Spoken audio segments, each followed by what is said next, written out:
برادران عزیز، اللہ رب العزت کا بڑا احسان ہے، اس کا کرم ہے کہ اللہ رب العزت نے ہمیں ایمان والا بنایا اور ایمان والے کے گھر میں ہمیں پیدا فرمایا۔ اللہ رب العزت کا یہ بہت بڑا احسان ہے۔ غور کرو کہ اگر اللہ رب العزت ہمیں ایمان والے کے گھر میں پیدا نہ فرماتا تو ہمیں اگر غیروں کے گھروں میں اللہ پیدا فرما دیتا تو ہم سالوں سال خنزیر کھاتے کھاتے مر جاتے اور ہم جو ہے جہاں میں ہمیشہ کے لیے جہنم کا عذاب بھگتنا پڑتا۔ لیکن اللہ کا کتنا بڑا احسان ہے کہ اللہ نے ہمیں جو ہے ایمان والا بنایا اور ایمان والے کے گھر میں پیدا فرمایا۔ اور اللہ کا بہت بڑا احسان یہ بھی ہے کہ اللہ نے ہمیں جو ہے ایسے نبی کی امت میں بھیجا ہے کہ ان کی امت میں آنے کے لیے انبیاء علیہم السلام نے جو ہے درخواست کی ہے۔ یہ فرمایا اللہ ہمیں اپنے وقت کا نبی نہ بنا، ہمیں نبی بنا کر کے دنیا میں نہ بھیجے، بلکہ ہمیں تو تاجدار محمد رسول اللہ صلی اللہ علیہ وسلم کا امتی بنا کر کے دنیا میں بھیجے۔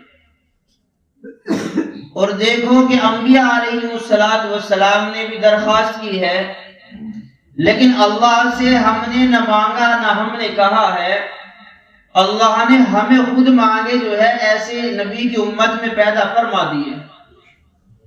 اور تمام نبیوں کی، تمام انبیاء علیہ السلام کی جو امتیں ہیں ان ساری امتوں میں سے چھانٹ چھانٹ کر کے ہمیں اس امت کے لیے رکھا تھا، اور اب اللہ رب العزت ہمیں پیدا فرما رہے ہیں۔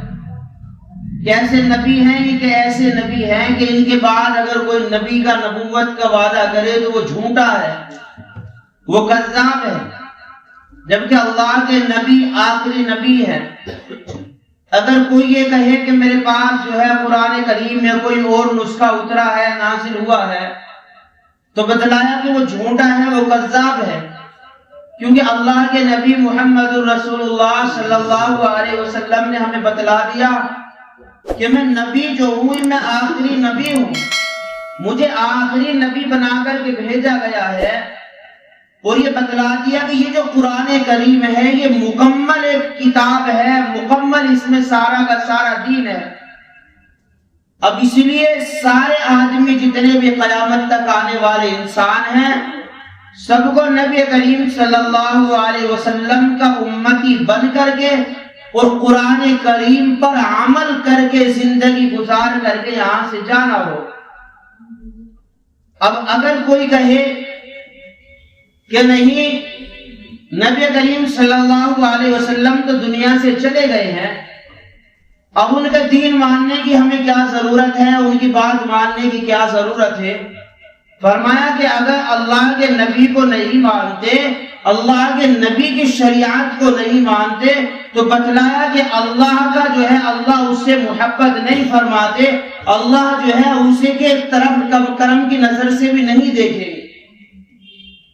اب اللہ کے نبی جب اللہ نے بھیج دیا ہے تو اللہ نے اپنے نبی کو جو ہے نماز دے کر کے بھیجا ہے، اور یہ نماز ایسی چیز ہے کہ جتنی زیادہ اسے پڑھیں گے تو کیا ہے کہ اللہ سے اتنا ہی زیادہ قریب کرتی چلی جائے گی۔ ہاں، اتنا زیادہ قریب کرتی چلی جائے گی۔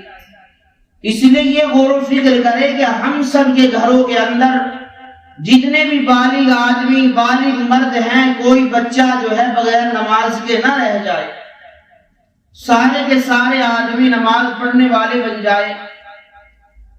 پانی پت کا واقعہ ہے کہ ایک شرابی کبابی آدمی ہے اور جو ہے رات میں جو ہے ڈاکہ ڈالتا ہے، گھروں کو لوٹتا ہے، چوری کرتا ہے، اور شراب خرید کر کے پی کر کے مست ہو کر کے لیٹ جاتا ہے، شراب میں زندگی گزارتا رہتا ہے۔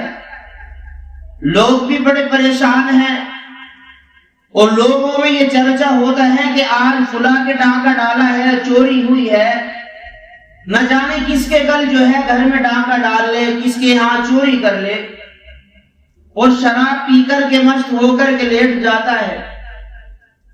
لکھا ہے، واقعہ بیان کیا ہے کہ پانی پت کے اندر جب ایک جماعت گئی ہے اور ہم سب لوگ یہ دیکھتے ہیں اور یہ سنتے آتے ہیں کہ جب گشت ہوتا ہے تو مقامی حضرات رہبر بنتا ہے، رہبری کراتا ہے۔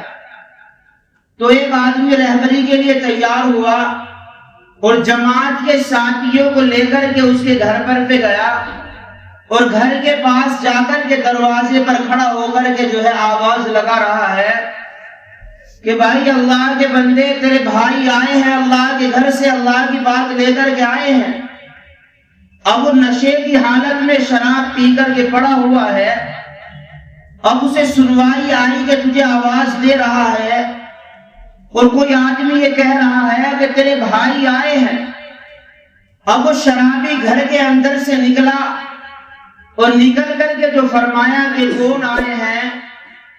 فرمایا رہبر آدمی نے کہ یہ تمہارے بھائی آئے ہیں اور یہ تمہاری ملاقات میں آئے ہیں، اور دیکھو ہم نے بھی کلمہ پڑھا ہے، آپ نے بھی کلمہ پڑھا ہے، لا الہ الا اللہ محمد رسول اللہ صلی اللہ علیہ وسلم۔ تو لکھا ہے، بتلایا گیا کہ وہ شرابی کلمہ تو پڑھ رہا ہے لیکن کچھ جو ہے زبان کے باہر، کچھ منہ کے اندر ہی وہ کلمہ ہے، اس لیے کہ شراب کی حالت میں، نشے کی حالت میں ہے۔ اور بلکہ پتہ نہیں جس طریقے سے ہم اور آپ لوگ سب دیکھتے ہیں کہ شراب پینے کے بعد جو ہے کیا ہوتا ہے، تو ایسے ہی تاری ہو رہی ہے اور آواز لگا رہا ہے۔ وہ جماعت کے ساتھی فرمانے لگے ہیں کہ یہ جو آپ کے بھائی آئے ہیں یہ آپ کی مسجد میں ٹھہرے ہوئے ہیں اور یہ وہیں رہیں گے، اور آپ کو اگر ملاقات کرنی ہے تو آپ مسجد میں آ جائیں۔ اب دیکھیے جب چوٹ دل پر لگتی ہے تو وہ اثر کرتی ہے۔ فرمایا اچھا میرے بھائی ہیں اور مسجد میں ٹھہرے ہیں اور بڑی دور سے میری ملاقات کے لیے آئے ہیں۔ فرمایا کہ ہاں بڑی دور سے آپ کی ملاقات کے لیے آئے ہیں۔ اب جماعت تو جو ہے مسجد میں چلی گئی ہے۔ اب دیکھا کہ تھوڑی سی دیر کے بعد وہ شرابی جو ہے نہا کر کے، غسل کر کے، اچھے کپڑے پہن کر کے جو ہے مسجد میں جا کر کے پہنچا ہے۔ دیکھا کہ مسجد میں جو ہے تعلیم ہو رہی ہے اور فضائل اعمال کی تعلیم ہو رہی ہے، اور نماز کے اوپر احادیث پڑھ رہے ہیں۔ کیا حدیث پڑھ رہے ہیں؟ کہ نماز چھوڑنے والے کو فلاں گناہ ملے گا، نماز میں سستی کرنے والے کو فلاں گناہ ملے گا، نماز کو جان بوجھ کر چھوڑنے والے کو فلاں گناہ ملے گا، نماز میں چوری کرنے والے کو فلاں گناہ ملے گا۔ یہ حدیث پڑھی جا رہی ہے، اور جب یہ حدیث پڑھی گئی، سنتے چلے گئے تو سننے کے بعد میں جو ہے بعد میں تشکیل ہوئی۔ تشکیل کے بعد فرمایا کہ دیکھو حضرت عمر رضی اللہ تعالیٰ عنہ نے فرمایا ہے کہ دیکھو اگر کوئی آدمی نماز نہیں پڑھتا ہے تو دین اسلام میں اس کا کوئی حصہ نہیں ہے۔ بتلایا کہ آپ ایمان والے ہو، تو شرابی کہنے لگا کہ میں ایمان والا ہوں لیکن نماز کا معلوم نہیں ہے، نماز کا مجھے پتہ نہیں ہے، نماز میں کس طریقے سے ادا کروں، نماز کس طریقے سے سیکھوں۔ بتلایا کہ آپ کو جماعت میں جانا پڑے گا اور وقت دے کر کے وقت لگانا پڑے گا۔ فرمایا اس شرابی نے کہ میں تیار ہوں جماعت میں جانے کے لیے، لیکن جو میں نے احادیث سنی ہے کہ نماز چھوڑنے پر اور نماز نہ پڑھنے پر اور نماز میں چوری کرنے پر یہ گناہ ہے، تو کیا میں بچ جاؤں گا؟ فرمایا کہ چلے کی جماعت میں جو ہے بھیجنے کا ارادہ فرما لیا ہے۔ اب بڑا شوق لگا تھا، وہاں تو گاؤں والے پریشان تھے کہ شرابی آدمی ہے، ڈاکو آدمی ہے، اور جو ہے مال کو لوٹتا ہے، ڈاکہ گھیرتا ہے، یہ کہیں چلا جائے گا، پریشان ہے ہم اس سے سارے گاؤں والے۔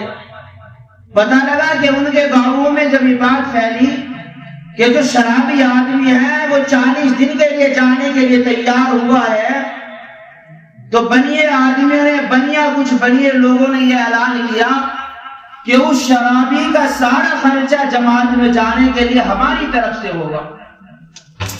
اب اس شرابی کو پتہ لگا کہ تمہارے گاؤں کے آدمی جو ہے یہ اعلان کر رہے ہیں کہ خرچہ ہم دیں گے، تو شرابی آدمی کھڑا ہوا اور کھڑے ہو کر یہ شور مچایا کہ بتاؤ، اللہ میرا ہے، قرآن میرا ہے، نبی میرا ہے، دین میرا ہے، اور اگر جب دین میرا ہے اور اللہ میرا ہے اور نبی میرا ہے اور قرآن میرا ہے، تو دین سیکھنے کے لیے، اللہ کے راستے میں جانے کے لیے کسی آدمی کا پیسہ نہیں لگے گا، بلکہ میرا پیسہ خود کا لگے گا۔ اب جو ہے پیسے لے کر کے چلے گئے ہیں۔ جانے کے بعد جو ہے، وقت گزارنے کے بعد جو ہے، حضرت جی کے پاس آئے نظام الدین میں، آ کر کے فرمایا حضرت جی آپ نے سنا ہوگا، لوگوں نے مجھے بتلایا ہوگا کہ یہ ایسا ایسا آدمی ہے، چوری کرتا تھا، شراب پیتا تھا، اور دن رات شراب پی کر کے شراب کے نشے میں رہتا تھا، مست ہو کر کے پڑا رہتا تھا۔ حضرت جی سے بتلایا کہ حضرت جی لوگوں نے بتلایا ہوگا آپ کو۔ فرمایا کہ ہاں آپ کا ذکر کیا تھا۔ فرمایا حضرت جی آپ نے میرے لیے دعا فرمائی تھی، اور جماعت کے ساتھ ہی میرے گھر پر گئے تھے، اور وہ مجھے مسجد کی دعوت دینے گئے تھے، اور پھر میں مسجد میں آیا ہوں اور میں چلا لگا کر کے اور نماز سیکھ کر کے، دین سیکھ کر کے اپنے آپ کے پاس آیا ہوں۔ حضرت جی بتاؤ مجھے کیا کرنا ہے جا کر کے؟ فرمایا اس آدمی سے کہ بھائی تمہیں یہ کام ہے کہ اپنے گاؤں کے اندر چلے جاؤ، اور وہاں کوئی بالغ آدمی، کوئی بالغ مرد نہ رہ جائے کہ جو نماز چھوڑتا ہو، نماز پڑھے بغیر کوئی آدمی نہ رہ جائے۔ چند دن کے بعد حضرت جی کو جو ہے خط لکھا اور فرمایا کہ حضرت جی میں نے جو آپ نے جو مجھے کام دیا تھا میں نے وہی کام کیا ہے، اور یہاں تک کہ خوشامد کر کر کے اور پیروں میں پڑ کر کے آدمیوں کو میں لے کر کے آیا ہوں۔ حضرت جی 2 آدمی رہ گئے ہیں جو نماز نہیں پڑھتے ہیں، حضرت جی آپ ان کے لیے جو ہے دعا فرما دے، وہ 2 آدمی بھی جو ہے نماز پڑھنے لگ جائے۔ بتایا گیا ہے کہ نماز کے بغیر جو ہے کچھ بھی نہیں ہے۔ حضرت عمر رضی اللہ تعالیٰ عنہ تو فرمایا کرتے تھے بین العبد و بین الکفر ترک الصلاۃ، کہ جو بندے اور نماز کے درمیان، بندے اور کفر کے درمیان صرف نماز کا فرق ہے۔ کوئی آدمی نماز بھی نہیں پڑھتا تو بتاؤ اس کو کیا کہا جائے؟ کوئی آدمی جو ہے سجدہ نہیں کرتا اسے کیا کہا جائے؟ جبکہ احادیث سنتا رہتا ہے، بیان سنتا رہتا ہے کہ شیطان بڑا عبادت گزار تھا، بڑا جو ہے سجدے کیا کرتا تھا، دن رات جو ہے عبادت میں مشغول ہو جاتا تھا، لیکن پتہ چلا ہے کہ ایک سجدہ کرنے کی وجہ سے، ایک نہ سجدہ کرنے کی وجہ سے دھتکار دیا گیا ہے۔ بتاؤ ہم دن رات میں کتنی نمازیں چھوڑتے ہیں اور کتنے سجدے چھوڑتے ہیں؟ ایک سال کے اندر کم و بیش 1825 نمازیں ہیں۔ ہم نے ان میں کتنی نمازیں ادا کی ہے؟ ہم نے کتنی نمازوں کو پڑھا ہے؟ جبکہ بتلایا گیا ہے کہ روز محشر کے جہاں گداز بود، اولین پرشش نماز بود، قیامت کے میدان میں جب سب لوگ پریشان ہوں گے تو وہاں سب سے پہلے نماز کے بارے میں پوچھ ہوگی۔ سب سے پہلے جو حساب ہوگا وہ نماز کے بارے میں حساب ہوگا۔ اللہ کے نبی جو ہیں سرکار دو عالم صلی اللہ علیہ وسلم ایک درخت کے پاس آئے اور آ کر کے جو ہے ٹہنی کو ہلایا، پتے جھڑنے لگے ہیں۔ حضرت ابو ذر غفاری جو صحابی ہیں فرمایا میرے صحابی بتاؤ، فرمایا اللہ کے نبی پتے جھڑ رہے ہیں اور ٹہنی پر پتے نظر نہیں آ رہے۔ فرمایا اللہ کے نبی نے ابو ذر غفاری جب کوئی آدمی نماز پڑھتا ہے تو اللہ اس کے جسم سے گناہ اس طریقے سے جھاڑ دیتا ہے کہ جس طریقے سے اس درخت سے جو ہے پتے گر رہے ہیں۔ میرے محترم بزرگوں دوستو، بتاؤ ہم اور آپ لوگ اگر کسی کے پاس جائیں اور نماز کی دعوت دے، نماز کو کہے، تو آدمی کیا کہے گا کہ جی میرے کپڑے پہنے ہیں یا میں نہایا ہوا نہیں ہوں، یا کوئی اور بہانہ بھرے گا اور بہانہ بھر کر کے جو ہے وہیں رہ جائے گا۔ دیکھو وہ اللہ کے بندے جو اس اللہ کے بندے کے پاس گئے ہیں اور نماز میں آنے کی دعوت پیش کر رہے ہیں، وہ بہانہ بن رہا ہے مجھے تو تھوڑا کام ہے، یا مجھے نہانا ہے، یا میرے کپڑے میلے ہیں۔ لیکن اگر کوئی آدمی ولیمے کی دعوت کے لیے آ جائے کہ بھائی ہمارے یہاں آپ کا ولیمے کی دعوت ہے، تو وہ کیا کہے گا کہ کپڑے میلے ہیں ابھی بدل دیتا ہوں، مجھے کام ہے لیکن چھوڑ دیتا ہوں، دکان ہے اسے میں بند کر دیتا ہوں۔ تو بتاؤ دعوت کے لیے اور جو ہے ادھر ادھر بازاروں میں ٹہلنے کے لیے ہمارے پاس ٹائم ہے، ہمارے پاس جو ہے سب چیز کے لیے ٹائم ہے، اگر ہمارے پاس وقت نہیں ہے تو صرف اور صرف نماز کے لیے وقت نہیں ہے، ہمارے پاس نماز کے لیے وقت نہیں ہے۔ جبکہ بتلایا گیا ہے، علماء کرام نے لکھا ہے کہ دیکھو دنیا کے اندر جتنی بھی چیزیں ہیں، دنیا کے اندر یہ سب کی سب اللہ کی تسبیح بیان کرتی ہیں۔ اب بتاؤ یہ دنیا کے اندر جب ساری چیزیں ہیں یہ اللہ کی تسبیح بیان کرتی ہے، تو ان چیزوں میں تو گدھا اور خچر بھی آ گیا، تو گدھا اور خچر بھی اللہ کی عبادت کرتا ہوگا، کتا اور خنزیر بھی اللہ کی عبادت کرتا ہوگا۔ تو بتلایا علماء کرام نے لکھا ہے کہ ساری کی ساری چیز اللہ کی عبادت کرتی ہیں، عبادت میں لگ جاتی ہے۔ بتلایا کہ گدھا اللہ کی تسبیح بیان کرتا ہے۔ کیا تسبیح بیان کرتا ہے؟ کہ اللہ تیرا لاکھ لاکھ شکر ہے، تیرے نے مجھے گدھا بنایا، کتا نہیں بنایا ہے۔ یہ گدھا اللہ کی تسبیح بیان کر رہا ہے، اللہ تیرا بہت بڑا شکر ہے، تیرا احسان ہے، تیرے نے مجھے جو ہے کتا نہیں بنایا، گدھا بنایا ہے۔ اور کتا جو ہے اللہ کی یہ تسبیح بیان کر رہا ہے، اللہ تیرا بڑا احسان ہے، اللہ تیرا بڑا شکر ہے، تیرے نے مجھے کتا بنایا، خنزیر نہیں بنایا ہے۔ میں ایک بات کی وضاحت کر دوں، بہت سے لوگ یہ ذہن کے اندر رکھے گے کہ امام صاحب جو ہے خنزیر کا لفظ لا رہے ہیں، بہت سارے حضرات یہ گمان کریں گے، یہ سنا بھی ہوگا آپ لوگوں نے کہ ایک مرتبہ جو ہے خنزیر اگر زبان سے نکال دیا تو 40 دن جو ہے ایمان سے نکل جائے گا۔ میں اس کی وضاحت کر دوں، یہ جھوٹ ہے، یہ بالکل بیکار ہے، یہ کوئی احادیث سے، یہ کوئی کسی سے ثابت نہیں ہے۔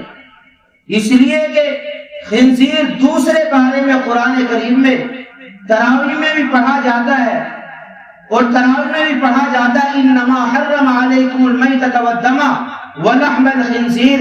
تو جب بتاؤ امام صاحب یا خنزیر قرآن کریم میں پڑھ رہے ہیں، تو بتاؤ اگر وہ ایمان سے نکل گئے تو پھر آپ کی تراویح کا کیا ہوگا؟ وہ تو 40 دن جو ہے نکل گیا، اسے تو فرصت ہوگی، لیکن 30 دن کے لیے اب کس کا انتظام کرو گے؟ تو میں نے اس کی پہلے وضاحت کر دی کہ یہ جو ہے جھوٹ ہے، یہ بیکار ہے۔ اب جیسے گدھا جو اللہ کی تسبیح بیان کر رہا ہے، اللہ تیرا شکر ہے مجھے تیرے نے کتا نہیں بنایا، کتا اللہ کی تسبیح بیان کر رہا ہے، اللہ تعالیٰ تُونے مجھے خنزیر نہیں بنایا ہے۔ تو دیکھو علماء کرام نے لکھا ہے کہ خنزیر سور بھی جو ہے اللہ کی تسبیح بیان کر رہا ہے، اللہ کی تسبیح کہتا ہے۔ فرمایا کہ وہ کیا کہتا ہے؟ فرمایا اللہ تیرا بڑا احسان ہے، اللہ تیرا بڑا شکر ہے، اللہ بڑا احسان ہے، تو نے مجھے خنزیر بنایا ہے، تو نے مجھے بے نمازی نہیں بنایا۔ میرے محترم بزرگوں دوستو، خنزیر دیکھو یہ دعا کر رہا، اللہ خنزیر بنا دیا، میں اس پہ راضی ہوں، مجھے اچھا لگ رہا ہے، لیکن مجھے بے نمازی نہیں بنایا۔ لکھا ہے کہ جو بے نمازی کو عذاب ملے گا وہ خنزیر کو بھی عذاب نہیں ملے گا۔ تو دعا کرے اور یہ دیکھے کہ ہمارے گھروں کے اندر، ہمارے محلے میں کوئی بالغ آدمی، کوئی بالغ مرد بغیر نماز پڑھے نہ رہ جائے، سب آدمی جو ہے مسجد میں آ کر کے نماز ادا کرے انشاءاللہ، پڑھے گے انشاءاللہ۔